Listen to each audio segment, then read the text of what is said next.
అప్పుల బాధలు వెంటాడుతున్నాయా? అయితే 6 JVR వారి జాతిరత్నాలు ధరించండి. అందరికీ నమస్తే. వెల్కమ్ బ్యాక్ టు మన టీవీ. నేను మీ రమ్య.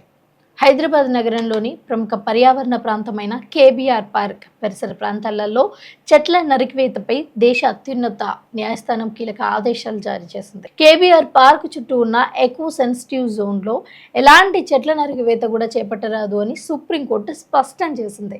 ఇక justice BV Nagarathna, justice Ujjal ధర్మాసనం ఈ మేరకు తెలంగాణ ప్రభుత్వం పర్యావరణ అటవీ శాఖ అధికారులకు కూడా నోటీసులు జారీ చేస్తూ తదుపరి విచారణ వరకు కూడా యథాతథి స్థితి కొనసాగించాలి అనేది ఆదేశించారు.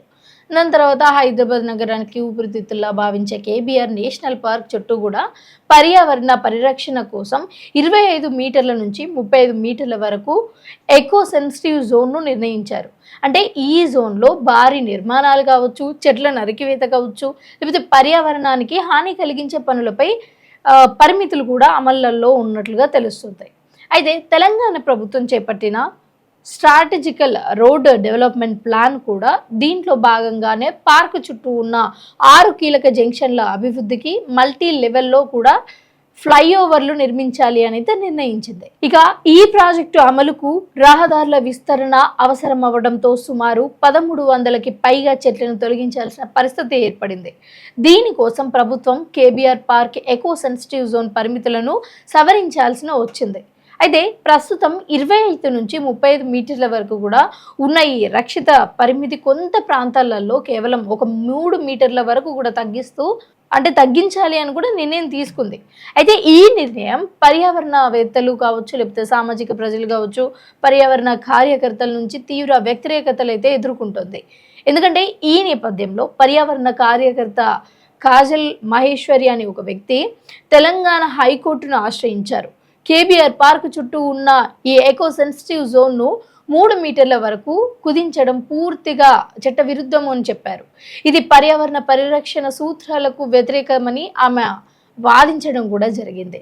ఎకో సెన్సిటివ్ జోన్ అనేది రక్షిత అడవి ప్రాంతాలకు షాక్ అబ్జర్వర్లా పనిచేస్తుంది అని, దానిని ఇంతలా కుదిపేస్తే పార్క్ జీవ వైవిధ్యం ప్రమాదంలో పడుతుంది అని పిటిషన్లో పేర్కొన్నారు. అదే హైకోర్టు తక్షణ ఉపశమనం కల్పించేందుకు నిరాకరించడంతో కాజల్ మహేశ్వరి సుప్రీంకోర్టును కూడా ఆశ్రయించడం జరిగింది. అయితే ఈ పిటిషన్పై విచారణ చేపట్టిన సుప్రీంకోర్టు ప్రాథమికంగా పర్యాటన పరిరక్షణకు ప్రాధాన్యం ఇస్తూ చెట్ల నరికివేతపై అయితే స్టే విధించింది.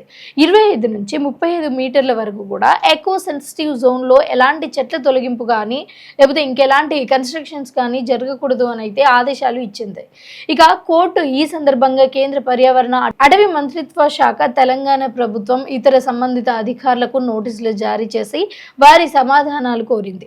అయితే కేబీఆర్ పార్క్ పర్యావరణ సమతుల్యతలను కాపాడాల్సిన అవసరం ఉంది అని, అభివృద్ధి పేరుతో నగరంలోకి కీలక హరిత ప్రాంతాలను కూడా నాశనం చేయకూడదు అని అయితే పర్యావరణవేత్తలు అభిప్రాయపడుతున్నారు. ఇక కేబీఆర్ పార్క్ హైదరాబాద్ నగరానికి అత్యంత ముఖ్యమైన గ్రీన్ జోన్ గా గుర్తింపు పొందింది. అనేక రకాల పక్షులు, జంతువులు, అరుదైన వృక్షాలకు కూడా ఇది ఒక నివాసంగా ఉంది. అలాంటి నగర కాలుష్యాన్ని తగ్గించడంలో ఈ పార్క్ కీలక పాత్ర పోషించింది. రోజు వేలాది మంది ఉదయం, సాయంత్రం వాకింగ్, వ్యాయామం కోసం ఇక్కడికి వస్తూ ఉంటారు.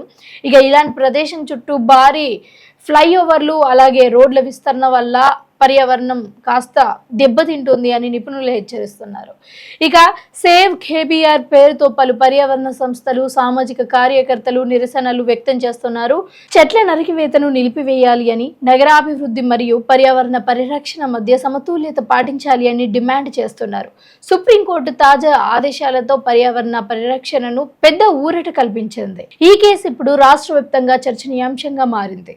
అభివృద్ధి అవసరమే అయినప్పటికీ కూడా ప్రకృతి నాశనం కాకుండా ప్రత్యామ్నాయ మార్గాలను అన్వేషించాల్సిన బాధ్యత ప్రభుత్వంపై ఉంది అని న్యాయ నిపుణులు చెబుతున్నారు. తదుపరి విచారణలో సుప్రీంకోర్టు ఎలాంటి తుది నిర్ణయం తీసుకుంటుంది అన్నది మాత్రం ఇప్పుడు అందరికీ కూడా ఒక ఆసక్తికరంగా మారింది. అసలు అభివృద్ధి కోసం నేచర్ని కట్టివేయడం ఇది ఎంతవరకు కరెక్ట్ అనుకుంటున్నారో కూడా మీరు మా కింద కామెంట్ సెక్షన్లో కామెంట్ చేయండి. ఇలాంటి తాజా వార్తల కోసం చూస్తూనే ఉండండి మన టీవీ.